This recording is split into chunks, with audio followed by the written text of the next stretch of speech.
President Trump rekindling controversy on the violence in Virginia yesterday. His remarks at a news conference that was supposed to be touting his infrastructure plan.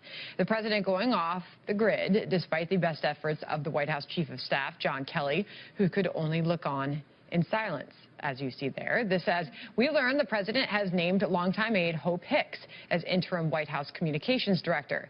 Can she help hone in his message? Joining me now, Ben Shapiro, editor-in-chief for the dailywire.com and host of the Ben Shapiro Show, and Leslie Marshall, radio talk show host and a Fox News contributor. All right, Ben, let me get your take first, just on the moment.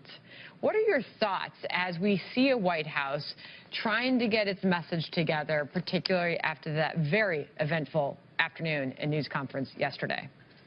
My initial thought is that the biggest problem for the Trump administration has been Trump, not his staff, not the people who surround him, not the people who are supposed to try to contain him, but Trump. I mean, no one wanted him to do the press conference that he did yesterday. He went out there, he did it anyway. That was the day after he gave what was, by all accounts, a fine statement on white supremacism and racism, and he decided that he had to blow all that up for another set of headlines because he was miffed at something. I'm not sure that Hope Hicks is if people are looking for an answer, if John Kelly wasn't the answer, I'm not sure why Hope Hicks would be. She has been a long-time person alongside the president inside this White House. Leslie, she's 28 years old. You don't hear from her or see from her very much. There's a picture of her there. She doesn't have a Twitter account, for example. She's been quiet, but she has been behind the scenes. Is this the next hope for the messaging from this White House?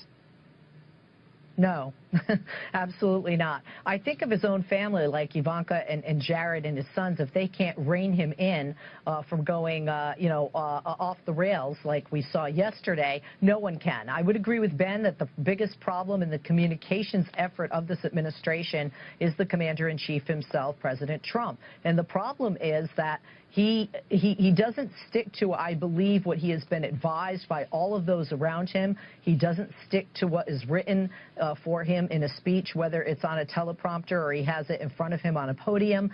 And he doesn't stick to the message, I think, that they might have planned prior to him walking out and meeting with the press once the cameras are rolling and the mics are on. Again, he is causing himself the largest damage. And this is obviously, as we're seeing today, damaging to both the Republican Party and the conservative movement in the United States. But Ben, at the end of the day, you have to ask yourself, is the president doing what is best for his party, what is best for those who voted him into office? There is polling out there that does suggest, does indicate that what Trump is doing does work for his voters. Well, I think it works for his base, but I'm not sure why everyone keeps looking to his base in the same way that, George W. Bush, even by the end of his term, had a base, even though he was in the 20s. Looking at the base is really not where you ought to be looking. If you're looking to promulgate an agenda, you need to win over a lot of the people you don't have. Right now, he's in the 30% range, 35%, somewhere in there in terms of approval rating.